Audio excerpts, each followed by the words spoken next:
आज हमने उधर जोगी मोहल्ला ही इस पाइप की सफाई की है, उसमें गाय का साथ निकला है, उसमें से रेत के तोड़े निकले हैं।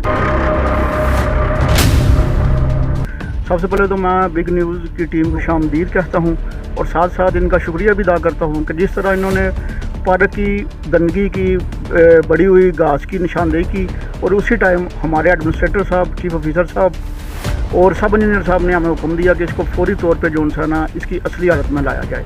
और हमारे बेलदारों ने दिन रात काम किया और अब आप पार्क की हालत को देख सकते हैं कि अब वो अपनी पहली हालत में है और उसका जो काम रह गया वो भी इंशाल्लाह जल्दी। अवाम हम तो यही कहते हैं कि बल्दिया के साथ तामन करें। अभी देखें आज हमने उधर जोगी मोहल्ला ही इस पाइप की सफाई की है, उसमें गाय का साथ निकला है, उसमें से रेत के तोड़े निकले हैं। यही वो ऐसी वजूहत हैं जिनकी वजह से पानी में ब्लॉकेज आती है और जिधर भी आप देखेंगे उधर रैपर, शापर और ये पैम्पर पड़े होते हैं। खुदा के लिए हम यही कहते हैं कि आप इन चीज़ों को बांध के अपने दरवाजे के बाहर रखें। हमारे सेंट्री वर्कर सुबह आते हैं वो उनको नाज़रीन, जैसा कि इंतज़ामिया की तरफ से कोई कसर नहीं बाकी रहती, वो अपना काम बाखूबी सर अंजाम दे रही होती है। यहीं पे अवाम का भी ये अमल है कि वो अपनी ड्यूटी को, अपने काम को बाहसन तरीके से अंजाम दें।